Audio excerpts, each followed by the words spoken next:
আসসালামু আলাইকুম। অনেকের ধারণা আছে, বিশেষ করে ইয়ং বয়সের যারা, তাদের ধারণা যে ভালো মন্দ দুইটাই আল্লাহর তরফ থেকেই হয়। আল্লাহ যদি তৌফিক না দেয় তাহলে ভালো মন্দ কোনোটাই করা হয়ে উঠবে না কারো পক্ষে।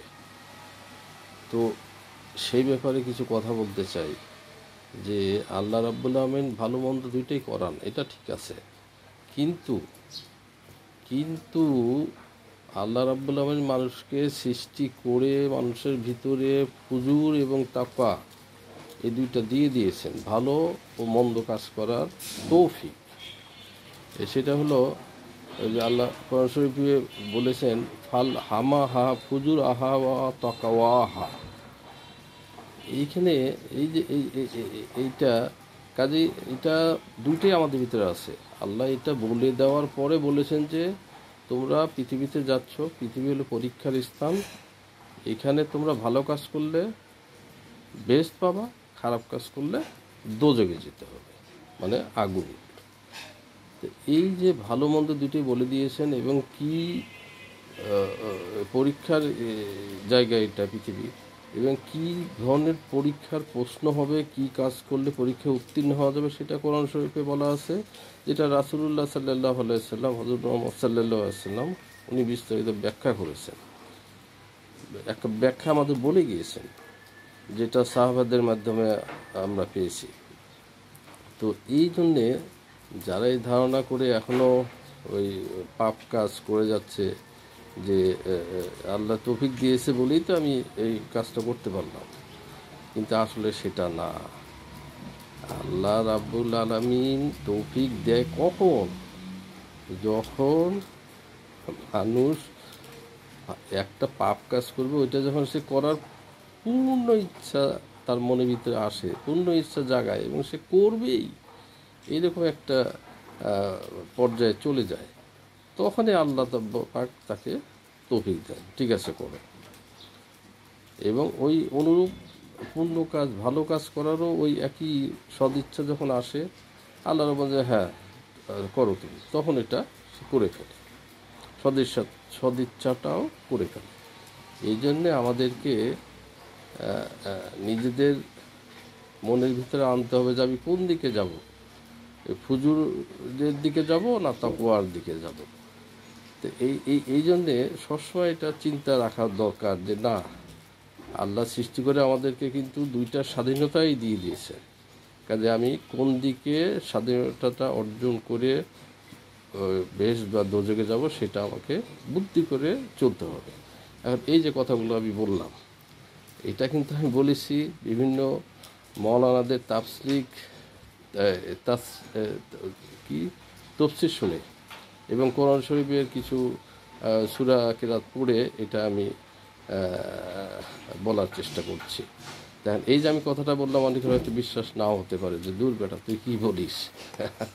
আসলে আমি জেনারেল লাইনে মাস্টার্স ডিগ্রি পাস, আমি হ্যাঁ ঠিক আছে, এটা আমার মাদ্রাসা লাইনের কোনো অভিজ্ঞতা নাই, কিন্তু তাফসীর শুনে কিছুটা অভিজ্ঞতা হয়েছে, সেই আলোকে আমি বলার চেষ্টা করছি। এবং সেই আলোকে আমার যে ভিডিওগুলো করেছি, আমার ভিডিও চ্যানেলের নাম সাপলু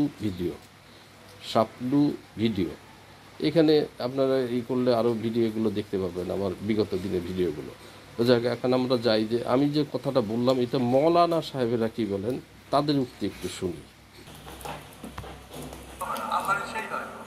এখন কিভাবে হয় সেটা আপনাকে খুব জটিল জিনিস, খুব মনোযোগ সহকারে শুনুন। ভালো এবং মন্দ দুটি আল্লাহ করে, এই তো ভালো এবং মন্দ।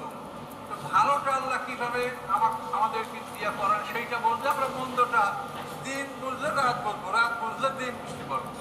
পরস্পর যদি দুইটা জিনিস পাশাপাশি স্থাপন করলে বুঝতে খুব সহজ হয়ে যায়। তো আমাদেরকে আল্লাহ তারা যে হেদায়েত দেয়, এটা কিভাবে দেয়? কোরআন পাকে বেশ কয়েকটা আয়াত এইভাবে বলা আছে যে আল্লাহ মানুষের হেদায়েত চান না। সূরা ইউনূসের ৯৯ নম্বর আয়াতে আল্লাহ বলেন, ওয়ালাউ শাআ রাব্বুকা লাআমানা মান ফিল আরদি কুল্লুহুম জামিয়া। আপনার রব যদি ইচ্ছা করতেন তাহলে পৃথিবীতে যারা আছে সবাই ঈমান আনবে। আপাতত তুকরিনা সাথে এখনো মমিনে মোমেন না হওয়া পর্যন্ত কি আপনি মানুষের উপরে জোর জবরদস্তি করবেন, তাদের উপর ইমান চাপিয়ে দেবেন? না। আল্লাহ কি বললেন? আল্লাহ চাইলে পৃথিবীর সমস্ত মানুষ মোমেন হয়ে যেত, তাহলে আল্লাহ আমাদের হেদায়েত চান না। আরো এক দেখেন, সূরা আনামের 149 নম্বরে আল্লাহ বলেছেন আলিল্লাহিল হুজ্জাতুল বালিগা। হুজ্জাতুল্লাহ বালিগা একটা কিতাবও আছে। তো অকাট্য প্রমাণ, অকাট্য দলিল আল্লাহ, আল্লাহ ছাড়া কারো কাছে কোনো অকাট্য প্রমাণ নাই। তার আল্লাহর প্রমাণ এবং প্রমাণ হিসেবে আমাদের কাছে আছে তার কোরআন। আল্লাহর কাছে অকাট্য প্রমাণ, আল্লাহ অকাট্য প্রমাণের মালিক। তিনি যদি ইচ্ছা করতেন তাহলে তোমাদের সবাইকে তিনি হেদায়েত দান করতে পারতেন। তাহলে তিনি আল্লাহ তাআলা আমাদের সবাই হেদায়েত তিনি চান না। আরো আয়াত দেখেন, আল্লাহ তাআলা কোরআন পাকে বলেন ওয়ালাল্লাহি কাসদুস সাবিল, সরল পথ দেখানোর দায়িত্ব আল্লাহ। আমার না যায় এবং কতগুলি পথ আসে পাকা। আল্লাহ হাদাকুম আজমাইন, আল্লাহ ইচ্ছা করলে তোমাদের সবাইকে হেদায়েত দান করতে পারতেন। আল্লাহ যদি ইচ্ছা করেন তাহলে আমাদেরকে এই কটা লোক হেদায়েত দান, আল্লাহ তো ন্যায় বিচারক, তার তো কোনো অভাব নাই, তিনি সবাইকে হেদায়েত দান করতে পারতেন। কিন্তু আল্লাহ এটা এই আজগুলি স্পষ্ট দিতে কোনো ব্যাখ্যার প্রয়োজন নেই। আল্লাহ হাদাকুম আজমাইন, তিনি যদি ইচ্ছা করতেন তোমাদের সবাইকে হেদায়েত দান করতে পারতেন। তাহলে তিনি সবার জন্য হেদায়েত চান না, এটা খুব কোরআন থেকে আমরা পরিষ্কার বললাম। সবার জন্য যদি হেদায়েত না চান, সবাই পাপ করবে, এটা আল্লাহ চান না। আপনাকে অবশ্যই বলবেন, কোরআন থেকে আমার একটা জিনিস বুঝতে হবে, আল্লাহ হেদায়েত চান না। হেদায়েত যদি না চান তাহলে তিনি মানুষ পাপ করুক, এটাও তিনি চান না, এটা সত্য। তারপর আমরা হেদায়েত কিভাবে পাবো সে কথাটাকে এখানে আল্লাহ বলছেন, আল্লাযীনা জাহাদু ফীনা, যারা আমার মধ্যে মেহনত করবে। আমার মধ্যে মানে আমার দিনে প্রবেশ করার জন্য মেহনত করবে, আমার গোলামের অন্তর্ভুক্ত হওয়ার জন্য পরিশ্রম করবে, হ্যাঁ, আমার শরীয়তের সীমানা ঠোকার জন্য যারা পরিশ্রম করবে, আল্লাহ বলেন নাহদি আল্লাহ মুসুবুলে না, আমি তাদেরকে আমার রাস্তা দেখাবো। তাহলে আল্লাহ কাউকে হেদায়েত চান না, হেদায়েতও চান না, পাপ করো তাও আল্লাহ চান না। তা আল্লাহ কি চান? আল্লাযীনা জাহাদু ফীনা লানাহদিয়ান্নাহুম সুবুলানা, যারা আমার পথে মেহনত করবে আমি তাদেরকে আমার পথ দেখাবো। এখন বুঝতে পারছেন, আল্লাহ যদি হেদায়েত না চান তো সেই আল্লাহ কি পাপ চান? তাহলে এগুলো আল্লাহ কোনোটাই চান না। তাহলে আল্লাহ তাআলা কিভাবে আমরা হেদায়েত লাভ করবো সেটা এখানে এই আয়াতে, এই সূরাটা শেষে আল্লাযীনা জাহাদু ফীনা, যারা আমার পথে মেহনত করবে লানাহদিয়ান্নাহুম সুবুলানা, আমি অবশ্যই তাদেরকে আমার পথ প্রদর্শন করবো, আমার পথে চলার জন্য আমি তাদেরকে ক্ষমতা দান করব। এবং নিশ্চয়ই আল্লাহ তাআলা সৎকর্মশীলদের সাথে আছে। তাহলে এখন আমরা স্পষ্ট বুঝতে পারলাম যে আল্লাহ আমাদের হেদায়েতও চান না এবং আমরা অপরাধ করি তাও আল্লাহ চান না।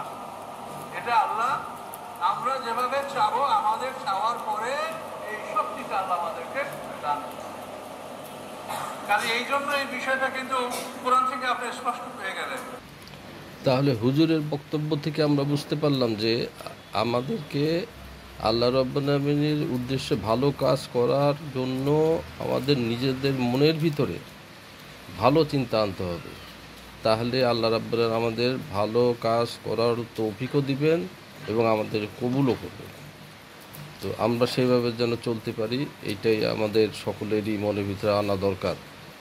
একটা কথা মনে রাখা দরকার সবসময়, যে বিচার অবশ্যই আল্লাহ করবেন এবং বিচার পরীক্ষার জন্য আমাদের পৃথিবীতে পাঠিয়েছেন।